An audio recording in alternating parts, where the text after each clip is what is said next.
Hi, my name is Robert Shelley with Chelle Law, and my law firm assists physicians with employment contract issues.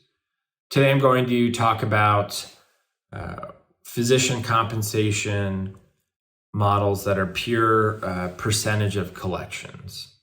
And so we'll kind of work through how that works and then how the physician is compensated in those type of models. So I guess as an initial matter, if a physician works for a hospital or healthcare network, it's very rare that they would be compensated just based on net collections. Doesn't happen. Most of those organizations, if they're going to use a productivity model, it's going to be via some kind of RVU-based compensation. So the kind of organizations that use net collections the most are smaller physician-owned practices. And it's also specialty dependent as well. I find dermatology, anesthesiology, they use net collections the most in their compensation. It's probably fairly rare for like peds or primary care to use pure net collections based. So there's two types of way of doing the net collection model. One, you can have a hybrid of where you would get a base salary guarantee, and then you would also have some kind of percentage of net collections threshold. What are net collections is probably a great thing to touch on first. So any kind of services that the physician does and are billed for, and then the practice receives, those are net collections. So the main difference between RVUs and net collections are under RVUs, it doesn't matter what the organization actually collects. And so sometimes there are insurance companies who will then write down what is actually paid out. There's bad debt, so meaning the physician will provide a service, but then the patient, for whatever reason, doesn't end up paying, or like I said before, the insurance company doesn't pay. There are write-downs, so maybe for whatever reason, charity care, specific situations, a practice will discount a bill.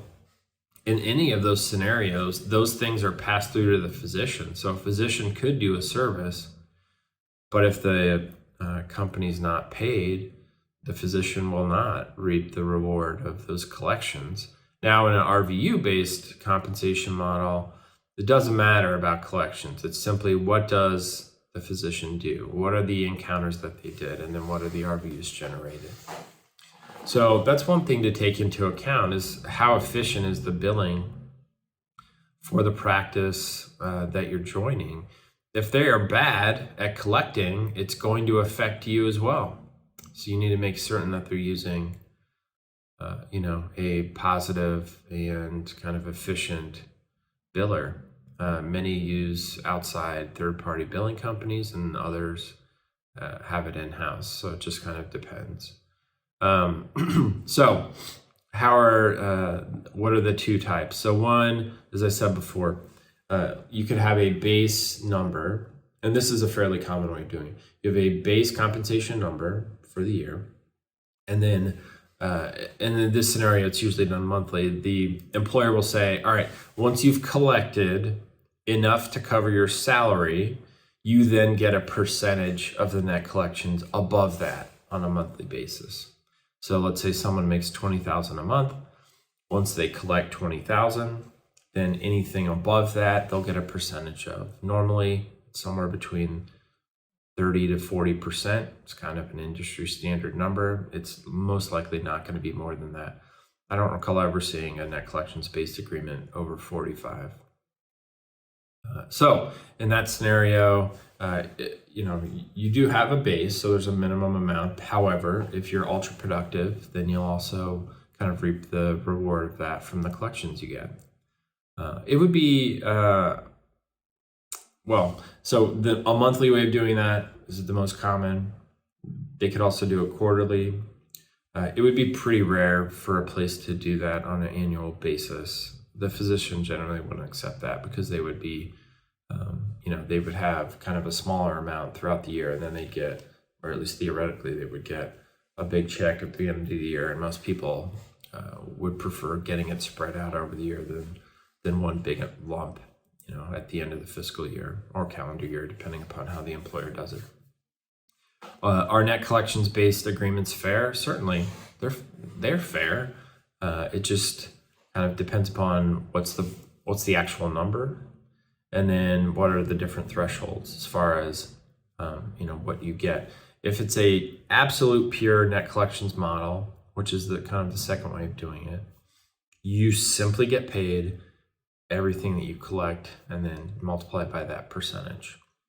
The problems with that are usually just at the beginning. So like an average accounts receivable cycle from when a physician has an encounter to when the practice actually gets paid, it's usually anywhere between like 30 to 90 days. So in that model,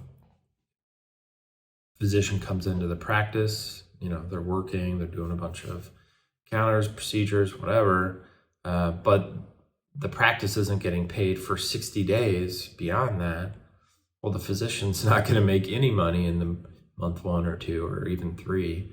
I mean, it will obviously increase over time. So many times in that scenario, if that's like absolutely the model that the employer insists upon, then we'll have some kind of base draw worked in the first couple months, and then that will be kind of either forgiven or taken away over time from what the physician actually produces, so they don't make zero or a very small amount of money in the first couple months of the employment arrangement. It normally takes around 12 to 18 months for practice to reach maturity. Once again, it's kind of specialty dependent, but in that case, your net collections will continue to increase over time, throughout the first year and on into year 2 as well. If you're joining a practice and you're replacing someone, you're going to have a head start. But if you're joining a new practice or maybe like a new branch of a practice, it's not going to happen instantly. It's going to take time to build up. So so those are kind of the different collection percentage models for a physician. Hopefully that's helpful. If you have any questions, you can always give my firm a call. The phone number is listed below in the description. Or you can always reach us through our website at chellelaw.com. That's CHELLA law.com. Appreciate you watching this video, and take care.